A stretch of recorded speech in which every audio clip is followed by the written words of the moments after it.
The city had changed while he wasn't looking. The skyline now flickered with holographic billboards, and autonomous drones zipped above traffic like hummingbirds. Buildings he once recognized were now swallowed in glass and steel.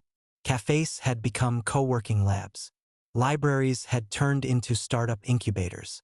Even the streetlights were smarter, colder, quieter. He moved through it unnoticed. No cameras followed him. No one stopped for an autograph. To the city he'd helped build. He was just another man in an outdated coat, worn shoes, and eyes that had seen too much to speak lightly. But in his left hand, clutched tightly and wrapped in worn leather, was a folder. Inside it, the blueprint that started it all. The first spark. The wild idea no one believed in. The prototype everyone said was impossible. And the reason this night, this gala, this glittering machine of performance and pretense, even existed. He arrived in front of the ballroom just as the sky turned gold with late evening light. The valet glanced at him without expression. No car to park. No name on the list. Just an old man with a determined walk and a forgotten badge clipped to the inside of his coat pocket. Inside, the lobby buzzed. Guests moved like a river, all silk and champagne. Polished anecdotes flowing into microphone interviews and curated smiles. Laughter echoed from polished floors, bouncing between PR agents and camera crews. He didn't stop to admire the displays on the wall. Tributes to past recipients, past founders, past achievements. He didn't smile at the faces frozen in time behind museum glass. His was missing, not because they'd erased it, but because he never let them put it there. 10 years ago, he walked away, not in scandal, not in rage, but in exhaustion. He had given everything, his money, his youth, his health, for a vision of connectedness, of possibility, of technology that empowered instead of addicted. He built the first version himself. No marketing team, no venture capital, just soldering irons, sleepless nights, and a stubborn refusal to quit. Then came the money. Then came the dilution. Then came the boardroom full of smiles that spoke in percentages. And then came the silence. He wasn't fired. He was thanked. And then removed. Years passed. He watched from the margins. Watched them take what he built and hollow it out. Turned it into quarterly profits and vague mission statements. The soul was gone. But the machine thrived. Tonight was supposed to be a celebration of that machine. The 25th anniversary of the platform's founding. The evening's program listed highlights, buzzwords, speeches from people who hadn't written a single line of code. At the bottom of the schedule, in small type, special recognition, legacy innovator, TBD. Nobody knew what it meant. The PR department had floated names. The board ignored the suggestion. It's too late for him, someone had said. He won't show, another replied. They were right. He hadn't replied. But he had never left. The gala began. String quartet, soft lighting, the clink of glasses. The MC welcomed the crowd. Then the awards. Applause rose and fell like a tide of obligation. But in the back of the room, unnoticed, the man took his seat. He didn't touch the wine. He didn't glance at the stage. He looked at the people. The ones who had forgotten where they came from. The ones who didn't know they were about to remember. Because just before the final award, the lights flickered, and a photo filled the screen above the stage. Black and white, grainy, a younger man, hoodie, grease-stained fingers, eyes alive with something burning. It was him, and underneath it, guest of honor. The photo lingered longer than expected. It wasn't part of the official slideshow. The PR team glanced at one another, fingers flying across phones, trying to trace the source. But the system had been overridden quietly, cleanly, by someone who still remembered the backdoor protocols in the codebase. Ones written long before today's staff ever held a badge. Whispers spread like fire through the ballroom. Some recognized the face. Most didn't, but everyone could feel it. This moment wasn't on the schedule. And then, without an announcement, he stood. In the far back row. No spotlight, no microphone. Just the weight of silence surrounding him like gravity. The MC froze mid-script. A stagehand stepped forward, ready to intercept, but the room itself seemed to pause, as if something old had just awakened in its bones. He began to walk, not toward the stage, but through the crowd, past CEOs who once took his name off product releases, past designers who now quoted his early philosophies like scripture, past interns who had never known the company as anything other than a billion-dollar fixture. He moved with no hesitation, and as he reached the center of the room, they parted. Because even if they didn't remember his face, they felt the echo of what he once was, what he still was, the original, the architect, the reason they were all standing here. At the front, an empty chair sat beside the podium, reserved, but never filled. He stopped beside it, turned to face the crowd. No script, no speech, just breath and memory. He pulled a small folder from his coat, opened it.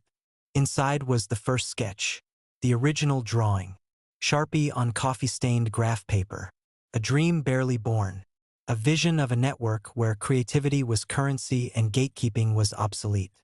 He held it up, and the room leaned forward, because it wasn't nostalgia they were feeling. It was recognition. For the first time in years, the platform's soul had returned. He spoke softly, not for volume, but for attention.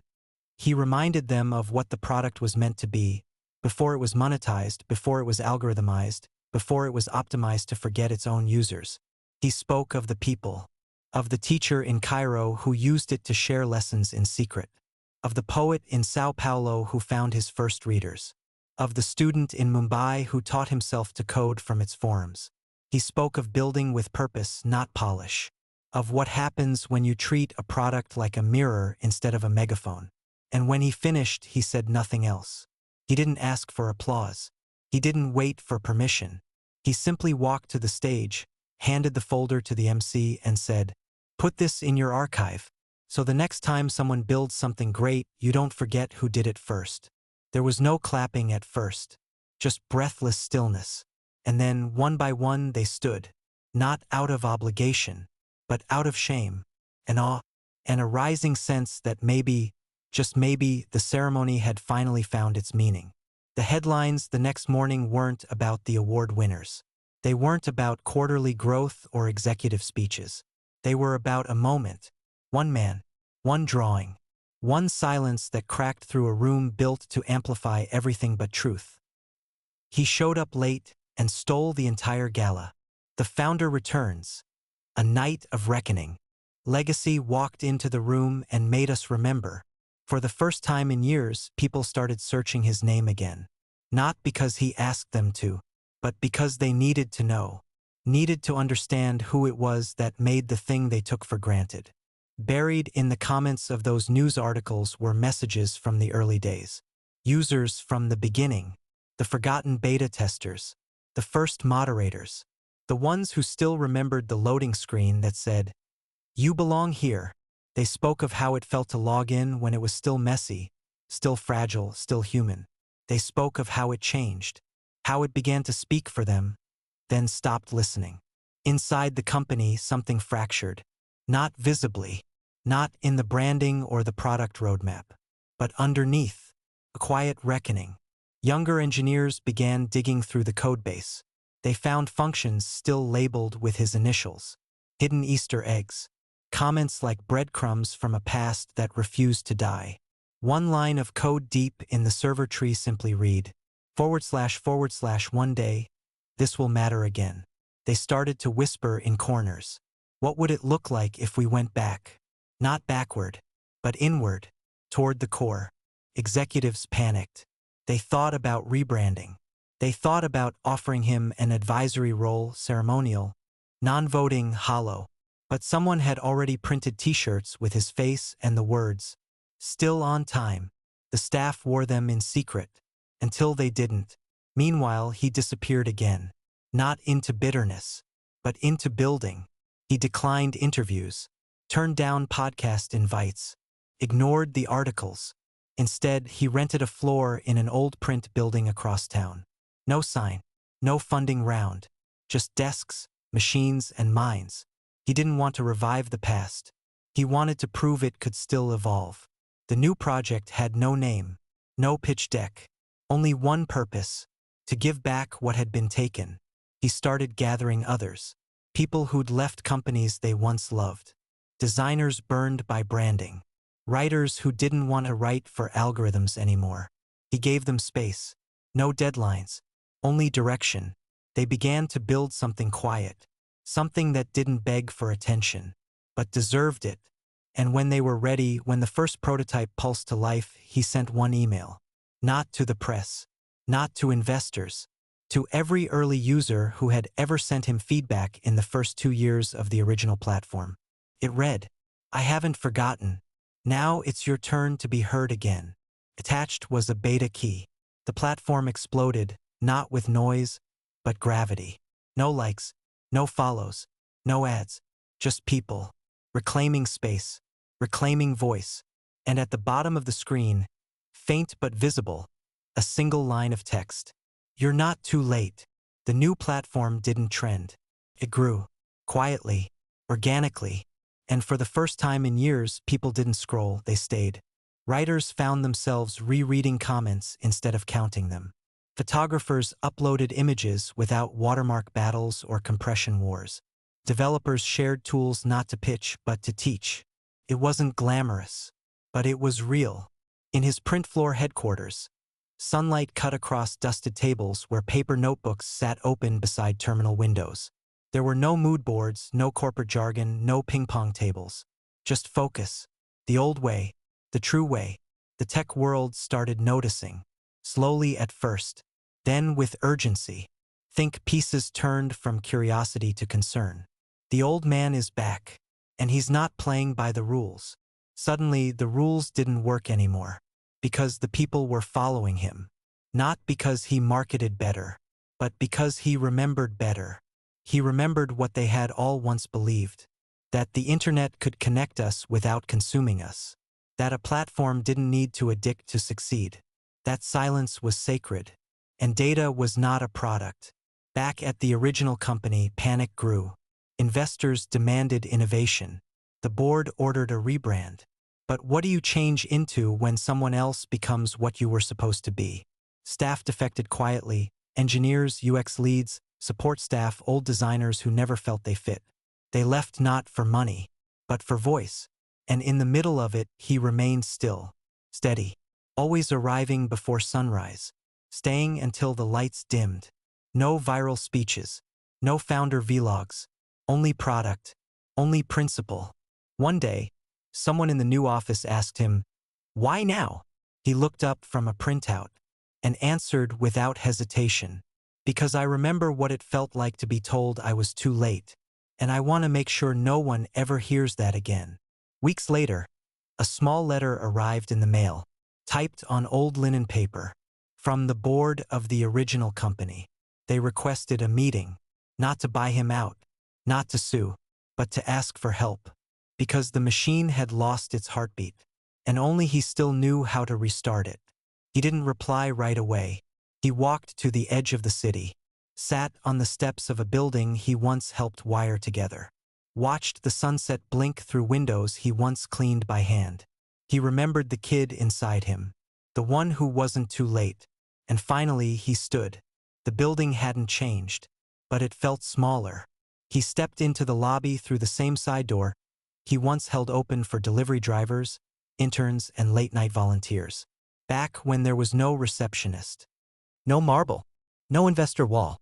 Now, that same wall stood polished, etched with names who had never written a line of code. He didn't flinch. He didn't look at his reflection in the glass. He simply walked forward. The boardroom was already full. They stood as he entered, unsure why. Not out of respect, but reflex. Because something in the way he carried silence made them remember theirs. He sat. No handshake. No preamble. No nostalgia. He laid a worn envelope on the table. Inside, the original charter. The one that defined why this company was started. What it was meant to protect. Who it was supposed to serve. They had all forgotten. But he hadn't. He listened as they spoke in circles. Panic hidden in proposals. User drop-off. Brand erosion. Engagement fatigue. They used all the wrong words for the right fear. That the soul was gone. and something else had come to take its place. He let them talk. Then finally he asked one question. What do you believe in now? No one answered. One shifted in his seat. Another stared at the wood grain in the table. And that was the moment he knew. They hadn't come for a partnership. They had come for permission. He stood, collected the envelope. And as he reached the door, he turned back once, not for drama, but for clarity. This isn't about rebuilding your company, he said. It's about remembering how to build anything at all. And then he left them there with their charts, their suits, their forgotten dreams. Back across town, the other office buzzed. But not with panic, with purpose. The second iteration of the platform was weeks from release. It had no login wall, no ads, no trending tab. Instead, it had rooms. Digital spaces shaped by users, not metrics. Spaces where the algorithm stepped back and conversation stepped forward. Each one began with the same message. Welcome. You're not too late. His team was growing. Dozens now. Soon hundreds. And none of them called him sir. They called him builder. Because that's what he'd always been. Not a brand. Not a founder. A builder. That night, someone knocked on the door of his office. One of the youngest engineers. She held a folder similar to the one he once carried. Inside, sketches. Ideas. He smiled, nodded, and cleared the table. Let's build it together. The lights stayed on late. And through the window, the city blinked. Still loud. Still fast. Still forgetting. But in one quiet corner, something was being remembered. Something that couldn't be bought, sold, or scheduled. Only earned. The day of the public launch arrived quietly. There were no fireworks. No celebrity endorsements. No ad banners wrapping train stations or plastered across skyscrapers. Just a single update across every platform where his users had once whispered. It's ready. We're back. And the world listened. Not in a roar, but in a ripple. A ripple of returning users, old usernames, forgotten bookmarks reopened. A ripple of creators exhaling like they hadn't in years. A ripple of people realizing that this new space wasn't trying to own their voice, just make room for it. No one knew how it had been funded. No one could trace a launch investor. Because there wasn't one. It was crowdfunded not with cash, but with belief. The oldest currency in creation. Articles began to appear. At first skeptical. Then stunned. The platform that refuses to monetize you. He left the system. Then rebuilt it without it. Too late? Or right on time? Users wrote testimonials, but he never responded publicly. He wasn't building for headlines. He was building because he still had something to say. And more importantly, because others did too. Eventually, the original company collapsed. Not in fire, but in erosion. Users drifted. The board resigned. The product stagnated. And when it was acquired quietly by a holding firm, few noticed. There was no obituary for it. Only a line in the margins of tech history. It lost its founder. And then it lost itself. He, on the other hand, kept showing up. Every morning. Same coat. Same walk. Same fire in his chest that never needed fuel. Because once you've been called too late and you rise anyway, you never doubt the clock again. Years later, a student interviewed him for a school project. They met in the same print floor office, now filled with light and hand-built machines. She asked, "What would you call your legacy?" He smiled softly, looked at the wall where 1,000 user stories had been handwritten and taped, then answered, "I was never the story. I just showed up in time to protect it." On the anniversary of that first gala, the one where he'd returned from silence, a group of developers and artists threw a celebration. No red carpet, no name tags, no keynote, just one chair in the middle of the room, left empty. A sign on it read, "Reserved for the one who wasn't too late," and taped to the back, "Guest of honor."